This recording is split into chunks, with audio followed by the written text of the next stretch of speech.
ये है इंडिया, दुनिया की 5वीं सबसे बड़ी इकोनॉमी, आबादी के लिहाज से दुनिया का दूसरा सबसे बड़ा देश, जो कि कुछ ही महीनों में चाइना को बीट करके दुनिया का सबसे बड़ी आबादी वाला कंट्री बनने जा रहा है। कहा जा रहा है कि 21वीं सदी और इसके बाद आने वाली सदियों में इंडिया ही दुनिया की सबसे बड़ी आबादी वाला देश रहेगा।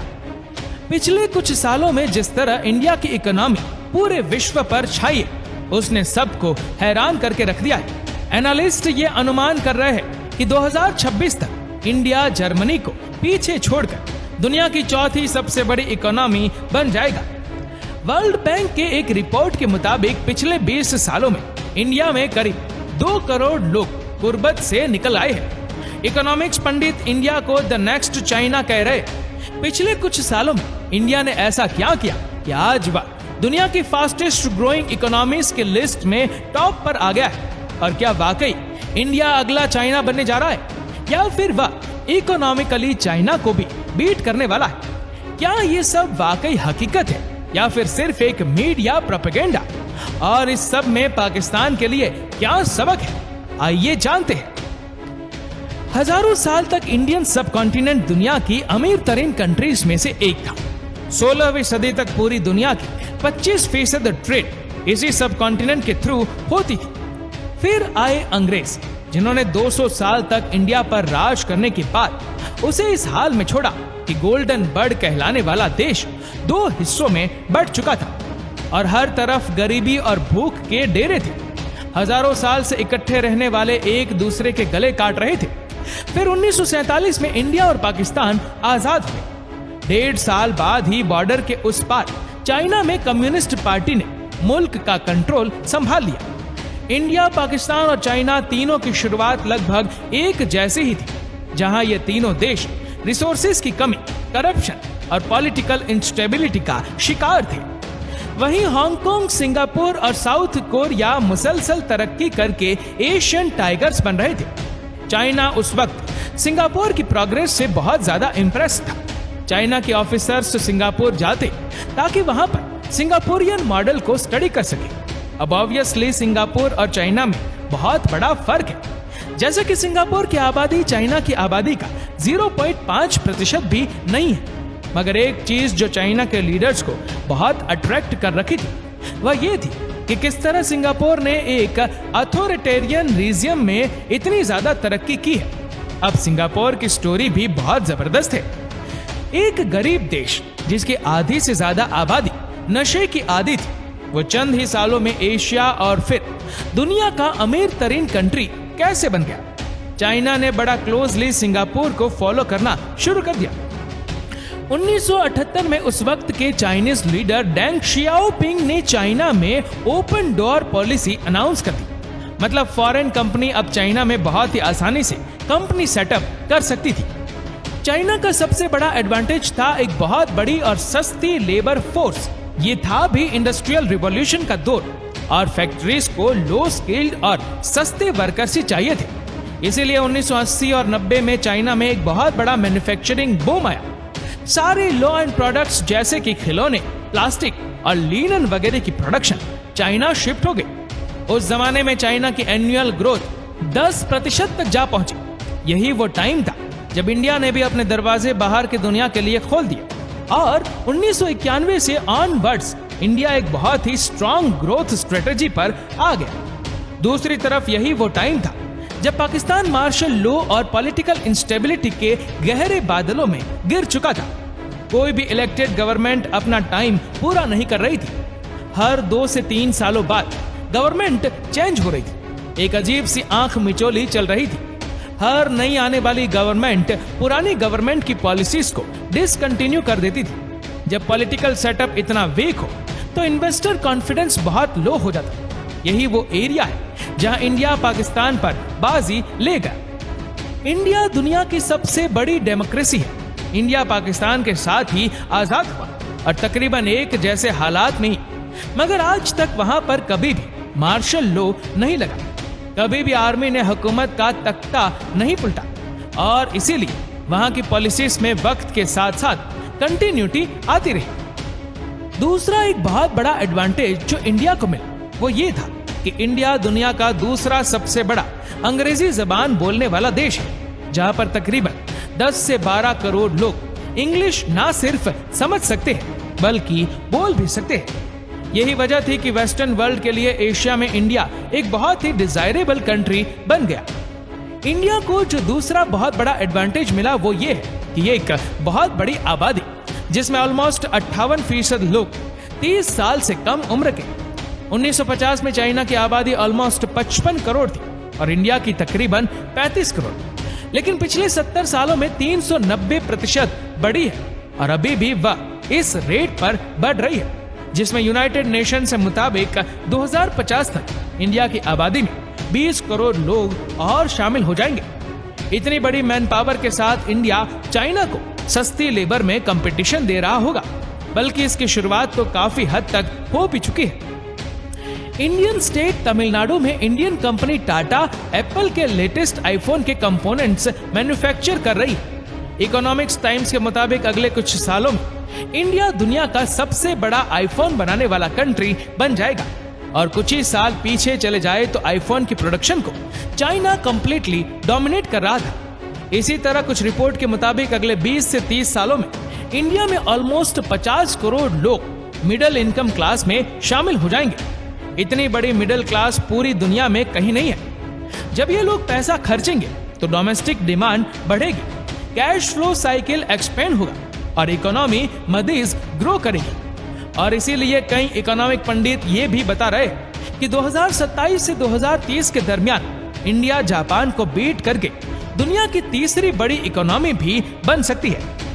पिछले 5 सालों में इंडिया को ऐसी बहुत सी मैन्युफैक्चरिंग जॉब्स मिली है जो पहले चाइना को मिली थी और ऐसा लग रहा था कि अब इंडिया नेक्स्ट लेवल पे वर्कशॉप बनाने जा रहा है। बड़ी पॉपुलेशन के बाद जिन चीजों ने इंडिया को ग्रो करने में हेल्प किया है उसमें शामिल है एडमिनिस्ट्रेशन डिजिटाइजेशन, जिसकी वजह से गवर्नमेंट प्रोसेस बहुत स्पीड से होते हैं। फॉर एग्जाम्पल इंडियन गवर्नमेंट अब डिजिटल सिस्टम के जरिए पब्लिक एड देती है और इसका सबसे बड़ा फायदा आवाम को ऐसे मिला है कि अब एड का पैसा डायरेक्ट लोगों तक पहुंचता है और वो जो बार बार सरकारी दफ्तरों के चक्कर लगाने पड़ते थे और बीच वाले को खुश करना पड़ता था, वो सीन अब काफी कम हो गया है।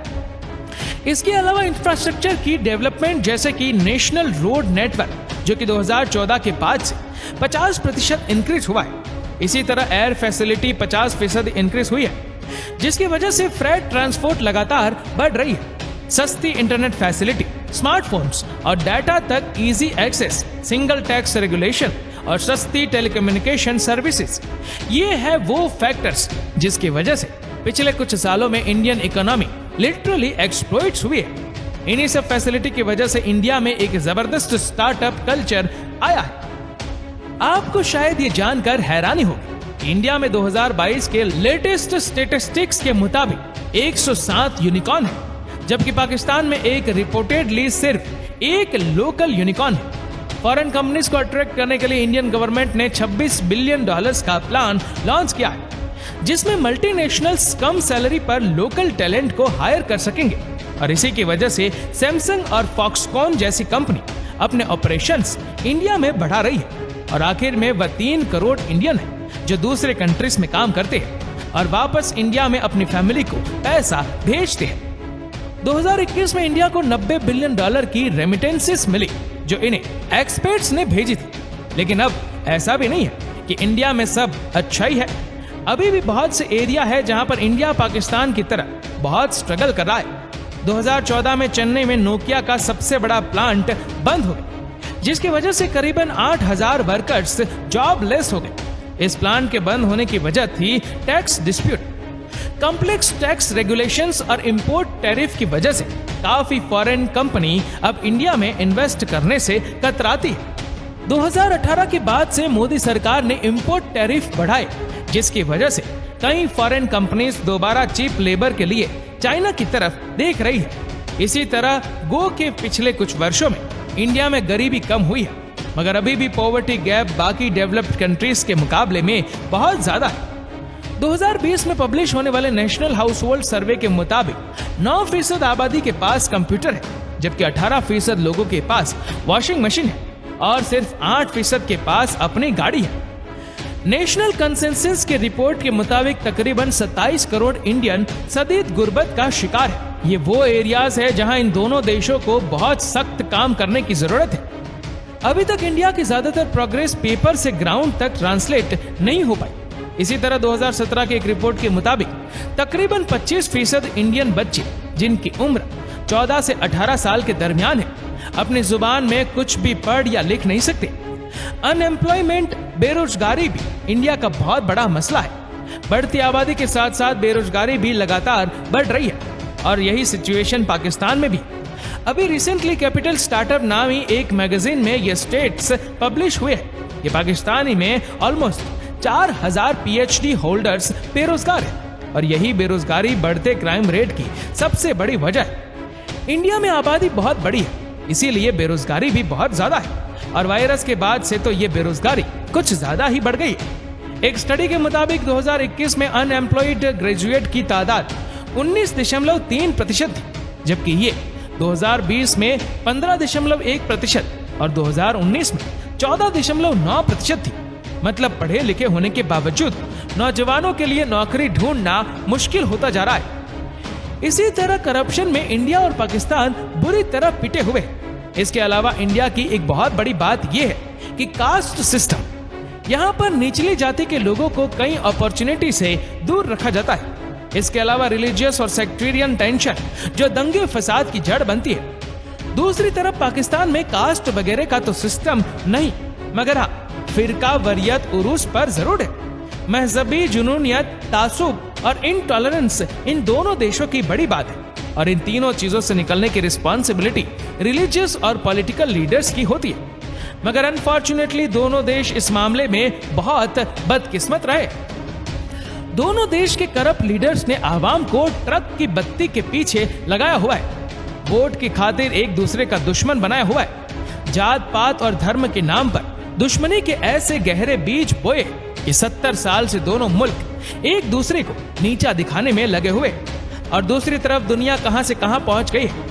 वर्ल्ड वॉर में एक दूसरे के करोड़ों आदमी मारने वाले यूरोपियन कंट्रीज भी अब सब कुछ भूलकर आगे बढ़ चुके हैं।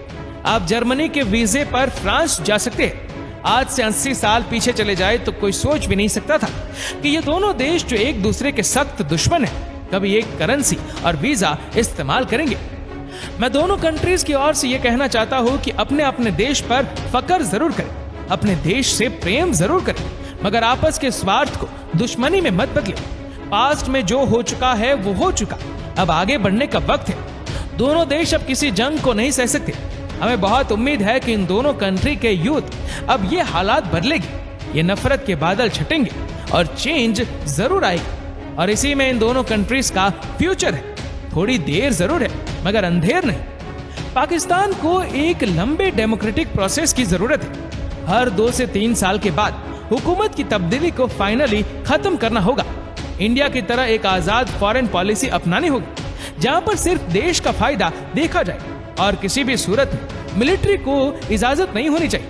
इंडिया चाइना को मैन्युफैक्चरिंग में बीट कर पाएगा या नहीं, ये तो आने वाला वक्त ही बताएगा, लेकिन गरीबी को खत्म करने में उसे हर हाल में चाइना से भी आगे निकलना होगा। दोस्तों, इस वीडियो को लेकर आपकी क्या राय है नीचे कमेंट करके जरूर बताएगा और अगर आपको वीडियो अच्छा लगा हो तो इस वीडियो को लाइक करेगा, शेयर करेगा ज्यादा से ज्यादा लोगों तक और ऐसी ही और भी रोचक जानकारियों के लिए सब्सक्राइब करें हमारे YouTube चैनल को और Facebook पर फॉलो करें हमारे पेज को। धन्यवाद।